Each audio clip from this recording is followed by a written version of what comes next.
Question 4 4x square minus 14 is equal to 3x। ये equation standard form में नहीं है, इसे स्टैंडर्ड फॉर्म में चेंज करेंगे। स्टैंडर्ड फॉर्म में चेंज करने के लिए राइट साइड पे 3x पॉजिटिव है, इसे लेफ़्ट साइड पे ले जाएंगे तो ये नेगेटिव हो जाएगा। 4x square minus 3x minus 14 is equal to 0। अब ये इक्वेशन स्टैंडर्ड फॉर्म में आ गई है। ए, बी और सी की वैल्यू निकालने के लिए इसे क्वाड्रेटिक इक्वेशन की स्टैंडर्ड फॉर्म से कंपेयर करेंगे। क्वाड्रेटिक इक्वेशन की स्टैंडर्ड फॉर्म होती है a x square plus b x plus c is equal to 0। X square का कोफिशिएंट ए के इक्वल होता है, एक्स का कोफिशिएंट बी और एक्स के बगैर जो भी टर्म होगी कांस्टेंट टर्म वो सी लिखेंगे। तो यहाँ पे ए आ जाएगा 4, बी आ जाएगा -3 और सी आ जाएगा -14। ये वैल्यूज़ लिख लेंगे। A is equal to 4, B -3 और सी की वैल्यू है -14। अब क्वाड्रेटिक फार्मूला लिख लेंगे। क्वाड्रेटिक फार्मूला होता है x is equal to -b plus minus square root of B square minus 4ac over 2a।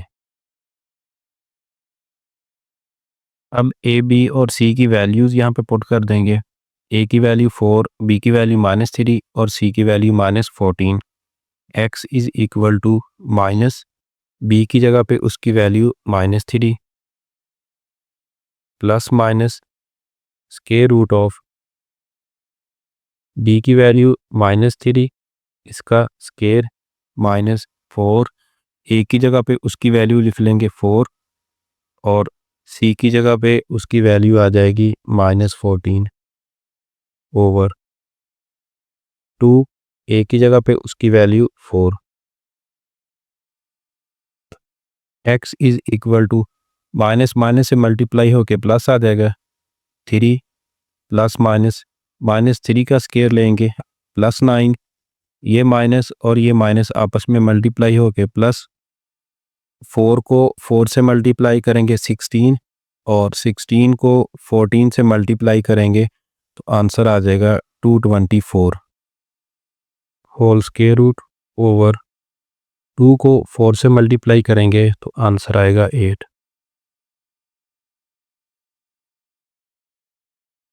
x is equal to 3 plus minus 224 में 9 add करेंगे तो 233 स्क्वायर रूट ओवर 8। 223 के मज़ीद फैक्टर्स नहीं बन सकते, इसलिए यही आंसर आ जाएगा। इसे सॉल्यूशन सेट की फॉर्म में लिख लेंगे। 3 plus minus square root of 223 over 8। Question 5 6x square -3 -7x is equal to 0। इस इक्वेशन को भी स्टैंडर्ड फॉर्म में चेंज कर लेंगे। स्टैंडर्ड फॉर्म में चेंज करने के लिए सेकंड और थर्ड टर्म्स की पोजीशन इंटरचेंज कर देंगे। ये आ जाएगा 6x square -7x -3 is equal to 0। सबसे पहले x स्क्वायर वाली टर्म, फिर x वाली और फिर x के बगैर। अब यहाँ से a, b और c की वैल्यूज़ फाइंड करेंगे। उसके लिए अगर इसे हम स्टैंडर्ड फॉर्म से कंपेयर करेंगे a x square plus b x plus c is equal to 0। X square का कोफिशिएंट ए, एक्स का कोफिशिएंट बी और एक्स के बगैर टर्म जो है ये सी आ जाएगी। ए की वैल्यू आ जाएगी 6, बी की वैल्यू आ जाएगी -7 और सी की वैल्यू आ जाएगी -3। अब क्वाड्रेटिक फार्मूला लिख लेंगे। x is equal to -b plus minus square root of B square -4ac over 2a। अब यहाँ पे a, b और c की वैल्यूज़ पुट कर देंगे। x is equal to minus b की जगह पे उसकी value -7 plus minus square root of b की जगह पे उसकी वैल्यू -7 और इस सारे का स्क्वायर -4 ए की जगह पे उसकी वैल्यू आ जाएगी 6 और सी की जगह पे उसकी वैल्यू आ जाएगी -3 ओवर 2। ए की जगह पे उसकी वैल्यू लिख लेंगे 6। X is equal to, minus को माइनस से मल्टीप्लाई करेंगे तो प्लस आ जाएगा 7 प्लस माइनस -7 का स्केयर प्लस 49, ये माइनस और माइनस मल्टीप्लाई होके प्लस 4 को 6 से मल्टीप्लाई करेंगे तो 24, 24 को 3 से मल्टीप्लाई करेंगे 72 होल स्केयर रूट ओवर 2 को 6 से मल्टीप्लाई करेंगे तो 12। X is equal to 7 plus minus 72 में 49 ऐड करेंगे तो ये आ जाएगा 121 स्केयर रूट ओवर 12। 121 को हम लिख सकते हैं 11 का स्केयर, दोनों तरफ स्केयर रूट थी तो स्केयर और स्केयर रूट में आपस में कैंसिल होके आंसर आ जाएगा 11। X is equal to 7 plus minus 11 over 12।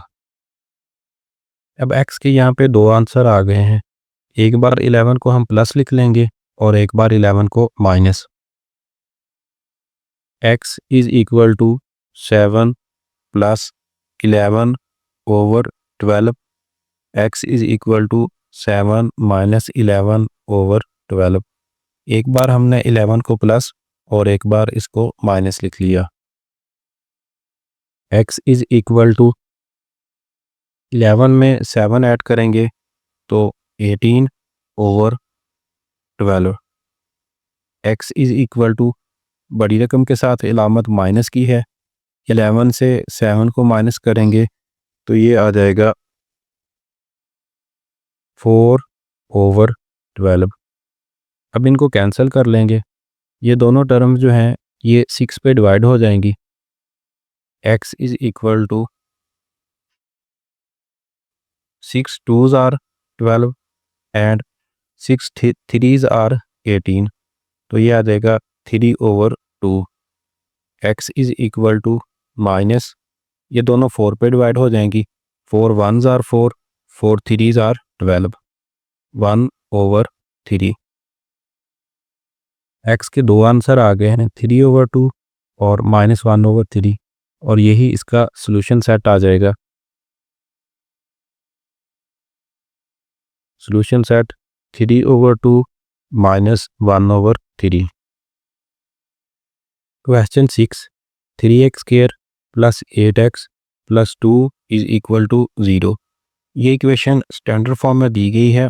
यहाँ पे a, b और c की वैल्यूज़ लिख लेंगे। एक्स स्क्वायर का कोफिशेंट a, x का कोफिशेंट b और x के बगैर टर्म जो है ये c के इक्वल होगी। a is equal to 3, b is equal to 8 and c is equal to 2। Quadratic formula लिख लेंगे, x is equal to minus b plus minus square root of b square minus 4ac over 2a। अब यहाँ पे a, b और c की वैल्यूज़ put कर लेंगे। x is equal to minus b की जगह पे उसकी वैल्यू 8 प्लस माइनस b की जगह पे उसकी वैल्यू 8 और उसका स्क्वायर -4, a की जगह पे उसकी वैल्यू 3 और c की जगह पे उसकी value 2 square root over 2, a की जगह पे उसकी वैल्यू लिख लेंगे 3। x is equal to -8 as it is plus minus 8 का स्क्वायर लेंगे तो 64 माइनस 4 को 3 से मल्टीप्लाई करेंगे 12, 12 को 2 से मल्टीप्लाई करेंगे तो 24 स्क्वायर रूट ओवर 3 को 2 से मल्टीप्लाई करेंगे 6। x is equal to -8 plus minus 64 से 24 को माइनस करेंगे, 4 से 4 माइनस करेंगे 0, 6 से 2 माइनस करेंगे 4 होल स्क्वायर रूट ओवर 6। अब 40 को हम लिख सकते हैं 4 मल्टीप्लाई बाई 10 और दोनों तरफ स्क्वायर रूट है, 4 का स्क्वायर रूट लेंगे तो ये 2 आएगा और 10 का square root as it is. तो 40 की जगह पे हम उसकी ये वैल्यू लिख सकते हैं 2 multiply by square root of 10। x is equal to -8 plus minus 2 into square root 10 over 6। अब नोमिनेटर में से 2 कॉमन ले लेंगे। x इज़ इक्वल टू 2, 8 को हम लिख सकते हैं 2 मल्टीप्लाई 4, 2 कॉमन चला जाएगा, बाकी रह जाएगा 4 और minus as it is, plus minus 2 common चला गया, बाकी रह गया स्क्वायर रूट ऑफ 10 ओवर 6। अब 6 और 2 आपस में कैंसिल हो सकते हैं, 2 1s are 2, 2 3s are 6। x is equal to -4 plus minus square root 10 over 3 और यही इसका सलूशन सेट आ जाएगा। -4 plus minus square root 10 over 3।